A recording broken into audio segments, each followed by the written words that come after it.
ओम शांति। आज प्यारे अव्यक्त बाप दादा के 11 जुलाई 70 के मधुर महावाक्य सुनते हैं। आज की मुरली का सार है संगम युग की डिग्री और भविष्य की प्रारब्ध।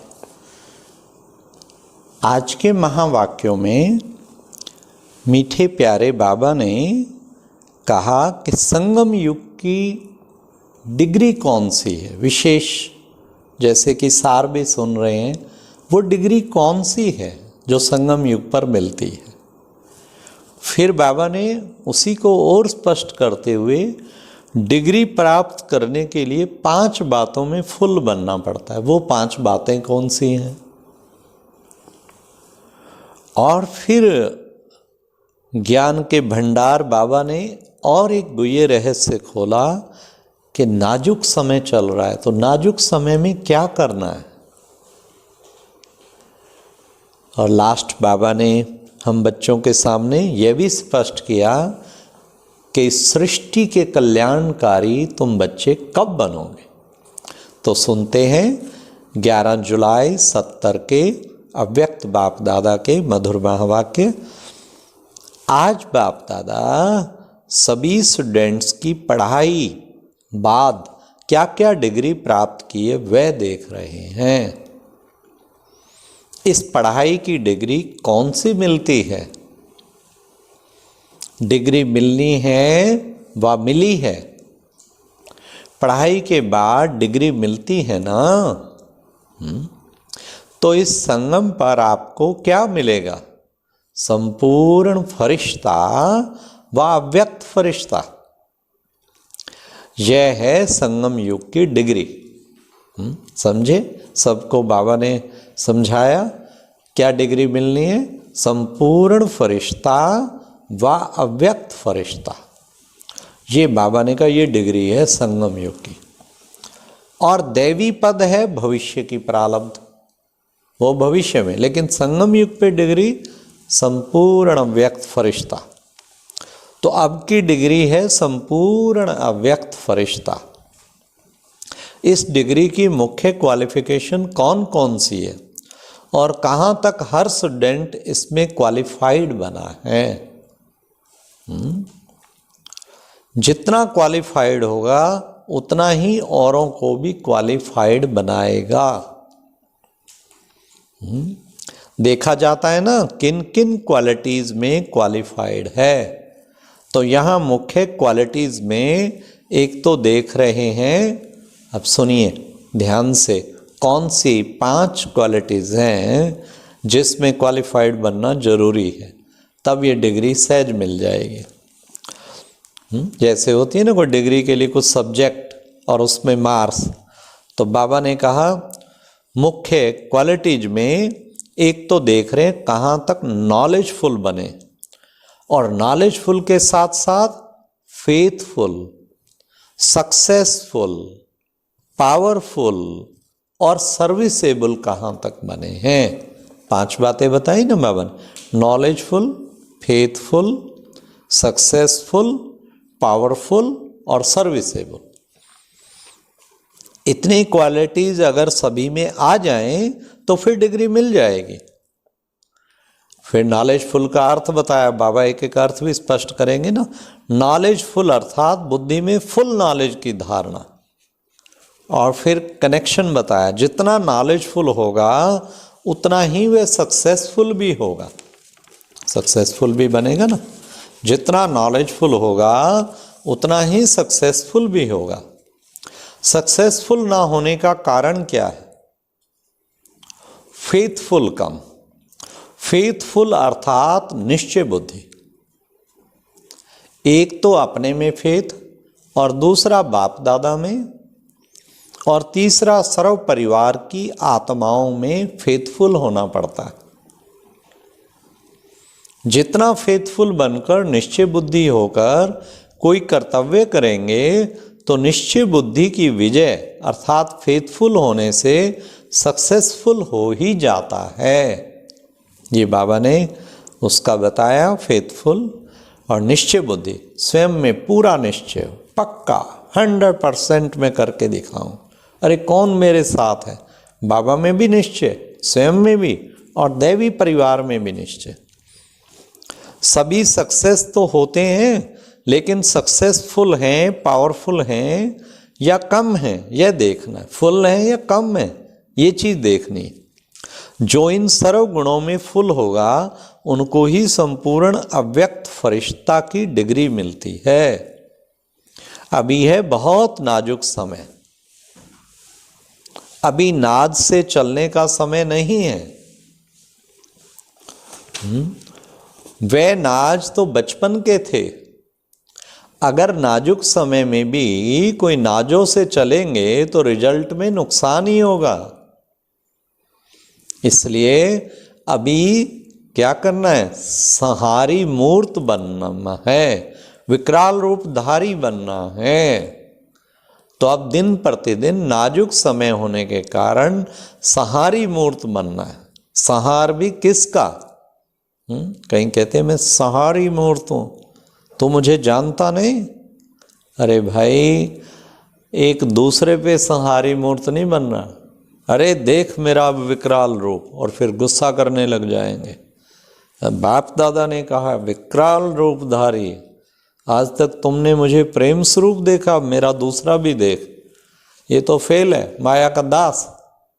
आज सुनो बाबा किस पे कहते हैं सहारे मूर्त। कहीं बाबा की पॉइंट का भी डिसएडवांटेज उठा लेते हैं। सुनिए बाबा ने क्या कहा। संहार भी किसका? अब सुन लीजिए, अपने संस्कारों का। कोई भी संस्कार अगर रूप दिखाता है, कभी क्रोध कभी, उसके ऊपर लेके गदा खड़े हो जाओ कि तुम कैसे आ गए मेरे अंदर, एंटर कैसे किए। वहां विकराल रूप, गेट आउट करो। एक भी विकार का संकल्प आए, वहां चाहिए संहारी मूर्त, और वहां चाहिए विकराल रूप। संहार भी किसका? अपने संस्कारों का, अपने विकर्मों पर। और विकर्मी आत्माएं जो इस समय हैं, उन्हों के ऊपर अब विकराल रूप धारण कर 1 सेकंड में भस्म करने का है।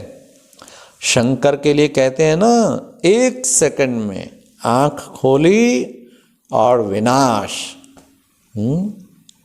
कौन सी आंख? ज्ञान की तीसरी आंख। तो बाबा ने कहा है संहारी मूर्त के कर्तव्य की निशानी है।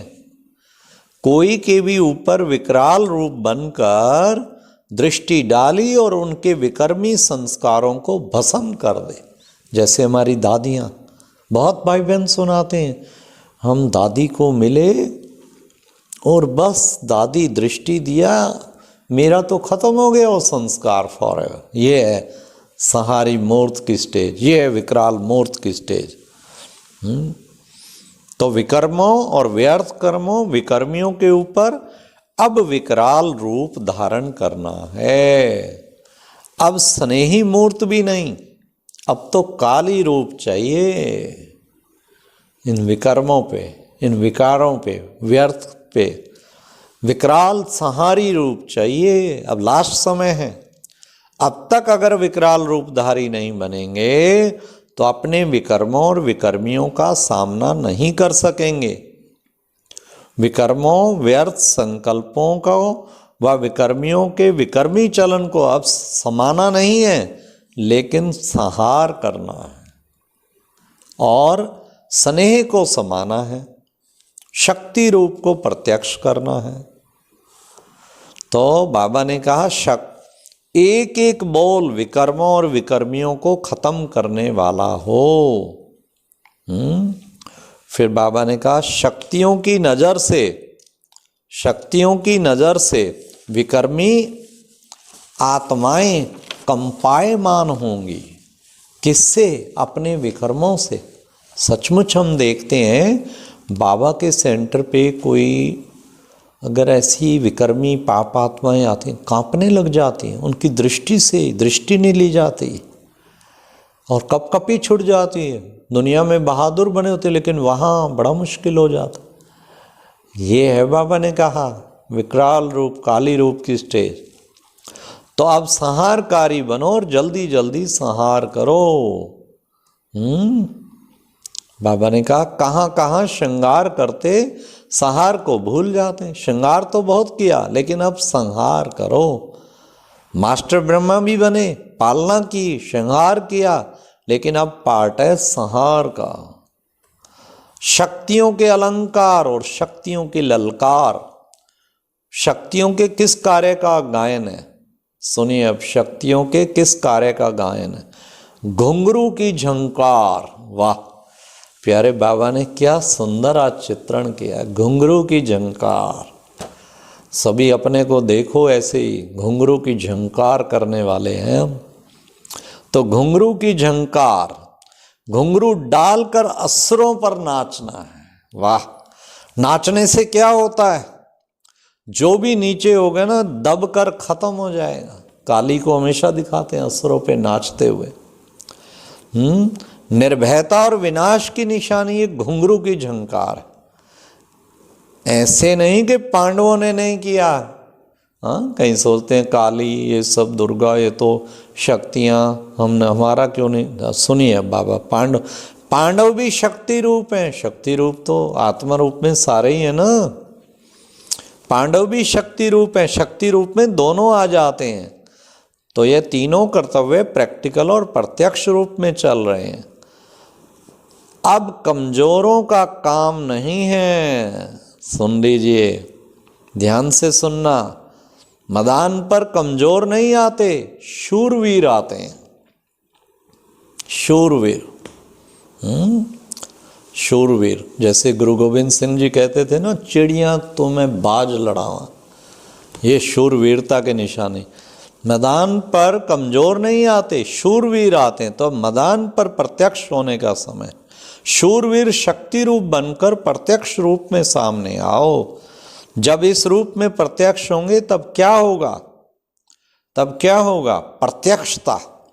बाप और बच्चों की प्रत्यक्षता होगी। और जितना प्रत्यक्ष होंगे उतनी प्रत्यक्षता होगी। तो बाप को प्रख्यात करने के लिए प्रत्यक्ष होना पड़े। अब तक अपनी ही कमजोरियों को विदाई ना देंगे तो सृष्टि के कल्याणकारी कैसे बनेंगे? ध्यान से सुनना। सृष्टि के कल्याणकारी बनना है, अपनी कमजोरियों को नोट करना, उनको विदाई देनी। इसलिए अपनी कमजोरियों को विदाई दो, तब सृष्टि के कल्याणकारी बन सकेंगे। अच्छा, ओम शांति।